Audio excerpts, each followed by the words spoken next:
Bismillahirrahmanirrahim. Watu wengi wamekuwa wanahangaika sana kunako kujifunza graphics na kuifahamu graphics ni nini. Na kwa muda mrefu nimekuwa nikisumbuliwa sana na watu kuifahamu graphic. Jamani, graphic kuifahamu si kitu cha kuharakia sana. Hivyo inahitajia kwamba mtu aweze kuwa na soma software mbalimbali na kuzimaster vizuri. Vile vile aweze kuzichezea sana website mbalimbali ambazo zinatoa material, kufahamu sehemu ya kuchimba. Vile vile huyu ambaye anataka kujifunza hii graphics aweze kuwa ni mwenye kukesha sana. Si rahisi wewe umelala saa 2 uweze kuifahamu graphics, kwa sababu ukitenga dakika 30 40 kufuatilia jambo fulani, mfano la logo editing, video editing kwa kila siku ndani ya mwezi mzima, kwa hiyo utakuwa umefika baadhi hatua au utakuwa umepiga hatua fulani katika grafiki yako ambayo unaifanya. Sasa watu wengi wamekuwa wakijiuliza ni namna gani ambavyo naweza nikaanza kujifunza graphics na nikawa ni pro kabisa, nikawa vizuri. Mimi nitakuelekeza katika pande zote, upande wa simu na upande wa kompyuta. Tukianza na simu, fahamu kwamba ukitaka kujifunza graphic, kwanza kabisa uelewe zile softwares ambazo unaenda kuzitumia. Mfano, mimi ni mbobizi sana katika kutumia Pixel Lab hii hapa kwenye simu. App nyingine ambayo huwa natumia ni Translate kwa ajili ya kunyofoa maneno kutoka kwenye picha na kadhalika, kuskani. Vile vile huwa natumia Proton Compressor. Hii ni kwa ajili ya kupunguza ule ukubwa wa MB za video. Kama video nimetengeneza na MB labda 20, naweza nikazibakiza 3. Hapa Pinterest ni sehemu ya kuchimba materials kwa mfumo wa video pamoja na audio. Hii Filmora ni kwa ajili ya kueditia video kwa kutumia hii simu. Hii Status Save ni kwa ajili tu ya kusave status nikipenda huko. Hii ni MP inaitwa A4A audio compressor, ni kwa ajili ya kupunguza ukubwa wa faili la audio. Vile vile kuna audio tag kwa ajili ya kuedit audio, na photo pair kwa ajili ya kufanya manipulation ya simu. Na kushauri sana kama unaamua kuanza kufanya graphic na unataka kuingia katika mitandao ya kijamii, kwa unataka utazame mitandao ambayo ina watu wengi sana ambao wana engage katika hayo mambo ya graphic, kama vile TikTok, Instagram, upande wa YouTube na upande wa Telegram. Watu wengi sana wanakuwa na engage, na kama unataka kufanya biashara basi kuwa karibu na wateja wako kwa upande wa WhatsApp, kwa sababu ni sehemu nyepesi ambayo mtu anaweza akakufikia kwa urahisi. Vile vile utaangalia mwenyewe kama unaweza kufungua website ya kutumia kwa ajili ya content zako na kadhalika.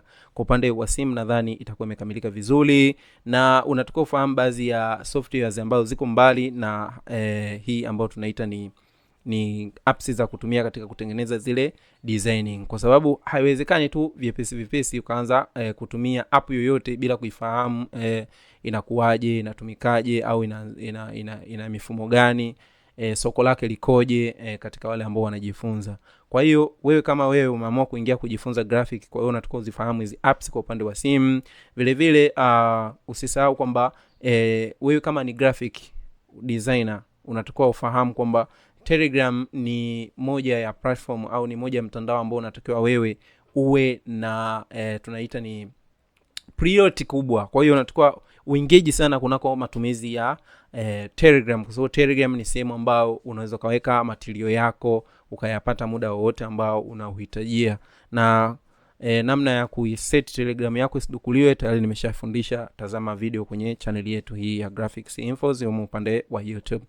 Vile vile kuachana na hayo mafaili, unatakiwa ufahamu namna ya kulinda akaunti zako kwa upande wa Google. Mfano kama unatumia email yako, na ndo email ambayo inatumika kwenye upande wa YouTube, kwa hiyo unatakiwa uihamu email yako, uihami isiweze kudukuliwa. Mfano mimi email yangu hii ni Maulidi Kitwala ambayo unaitumia katika graphic. Kwa hiyo ukitazama kwenye security unatakiwa your account is protected kama hapa inavyoonekana. Kwa hiyo account inakuwa tayari imeshalindwa, umeshawasha 2 steps verification, umeshaweka zile passkey zako, security code ziko vizuri. Pia vile vile unajua ni sehemu gani ambazo wewe mwenyewe zinaweza kuwa zime login kwenye email yako. Kwa hiyo unafahamu kama ni computer au ni simu au ni kitu gani kime login kwenye email yako, ni vizuri zaidi. Kama unajua kama kuna sehemu ambayo email yako imelog lakini haufahamu namna ukitoa, unaweza kaja kuitoa eneo hili ili usiwe mwenye kutumika katika kifaa kingine. Na vile vile uziangalie platform ambazo wewe umeconnect kwa kutumia email yako. Kwa mfano kama hapa unaona kuna platform mbalimbali ambazo mimi email yangu imetumika ku log in. Kwa hiyo ukifahamu neno kama hili unakuwa tayari umeshajilinda kwenye upande wa kudukuliwa akaunti zako za hasa YouTube na sehemu ambazo umetumia email kufanya login. Kwa hiyo na vile vile unatakiwa kujifunza namna kulinda platform zako. Kama unatumia YouTube, unatumia TikTok, unatumia WhatsApp na kadhalika, ujue namna ya kuziprotect account zako. Ukishafahamu hivyo itakupendeza sana wewe ambao unajifunza graphics. Vile vile tukudrop in kwenye computer na tukufahamu app mbalimbali. Kwenye simu tuliona kuna app inaitwa Proton Compressor, lakini kwenye computer inaitwa Handy Break. Hii Handy Break ni kwa ajili ya kupunguza ile ukubwa wa video kuwa MB chache. Kama ni GB 5 unaweza kubakisha MB 30, lakini quality yake kabaki ni ile ile ili uweze kumtumia mtu. Kwa upande wa WhatsApp, kwa sababu WhatsApp hawezi kutuma video ambayo ina zaidi ya GB 2 kama sijakosea. Vile vile tuna Wondershare Filmora ambao tunaifundisha katika mafunzo yetu na tunaitumia sana kwenye kueditia videos na kadhalika. Hii ni app nzuri ambayo inapatikana kwa pande zote ya simu na kompyuta. Vile vile unatakiwa ufahamu kwamba kwenye kompyuta yako unatakiwa uwe na mitandao ya kijamii. Cha kushangaza sana, kompyuta unakuta haina mitandao ya kijamii, hivyo mtu anakuwa ana access ndogo sana ya kuweza kufanya graphic. Mfano kama mimi account yangu ya Telegram iko kwenye kompyuta, ipo kwenye kompyuta hii, ipo kwenye kompyuta nyingine, pia vile vile ipo kwenye simu. Kwa hiyo ukitazama ni kwamba pande zote ambazo wewe utakuwa umeingia katika graphic, basi utajikuta upo na una hiyo app. Sasa ukituma kitu mfano kwa upande wa ukituma kitu mfano upande wa simu, kwa hiyo na kwenye kompyuta utakiona. Mfano kama hizi picha nilizituma kwenye upande wa simu. Hapa niko nafungua channel yetu ya mafunzo ya graphic. Hapo ukitazama nimezituma zile picha hapa, kwa hiyo utaziona na kwenye upande wa kompyuta zipo. Kwa hiyo chochote utakachotuma kwenye kompyuta na kwenye simu kitaonekana. Kwa hiyo badala ya kutumia USB unaweza kichukua tu hapa ukakitumia. Ukiupload hapa faili lolote na kwenye kompyuta itakuja lionekane faili lile lile ambalo umeliupload kwenye simu, na kwenye kompyuta itaonekana hivyo hivyo. Kwa hiyo unakuwa ni rahisi sana. Ukiwa na WhatsApp unaweza kuwa umejoin kwenye ile magroup yako ambayo hata kwenye simu unakuwa nayo.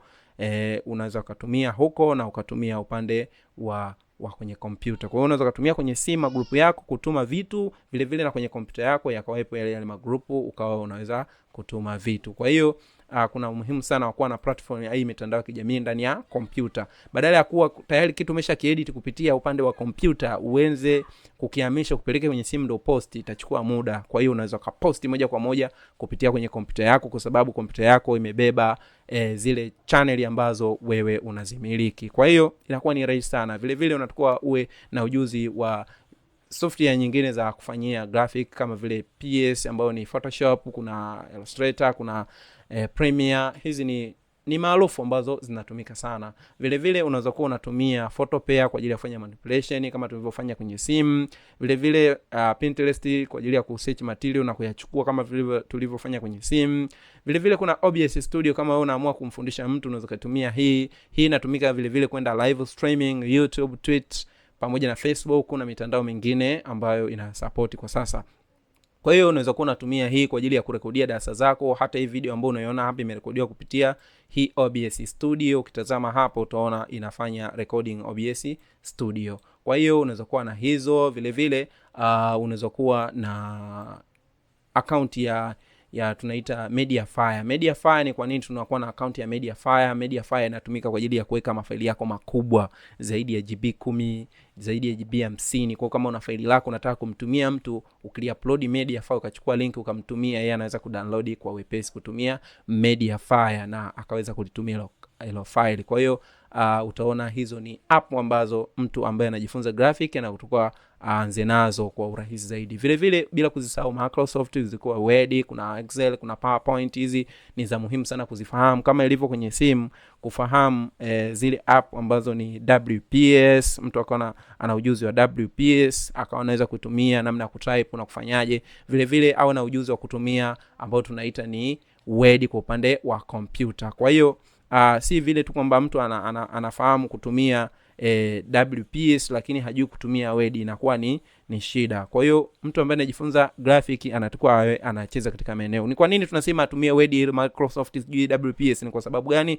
Ni kwa ajili ya kujifunza vile vitu ambavyo vinahusiana na mambo ya uandishi, kama vile uandishi wa vitabu, kufundisha kupitia live, kwa sababu huwezi kufundisha kama hauna uwezo wa kutumia hizi Microsoft ambazo ni Word, Excel na PowerPoint kwa ajili ya kuprint vitabu, kuandika na kadhalika. Vile vile uko na Adobe Acrobat ambayo inatumika kwa ajili ya kuread PDF. Kwa hiyo unaweza kuwa umetengeneza PDF zako au umetumia PDF, lakini uko na Adobe Acrobat itasupport wewe kufanya vitu vingi sana kwenye ile PDF yako, kuisoma, kufundisha watu na kufanya vitu vingine. Kwa hiyo unaweza kuwa unatumia upande wa computer ambao tunaita ni Adobe Acrobat, lakini kwenye simu ukawa unatumia WPS, itakufaa sana. Vile vile usisahau kwamba hii ni channel ya Graphic Infos. Kwa hiyo wewe unatakiwa usubscribe channel yetu ili uendelee kupata masomo kama haya mepesi kabisa. Swali lolote weka chini ya comment ya video hii, na usisahau kabisa kutulaikia video hii popote pale ulipo. Utakuwa umesaidia mtu mwingine kuweza kumfikia kwa urahisi. Barakallahu fik.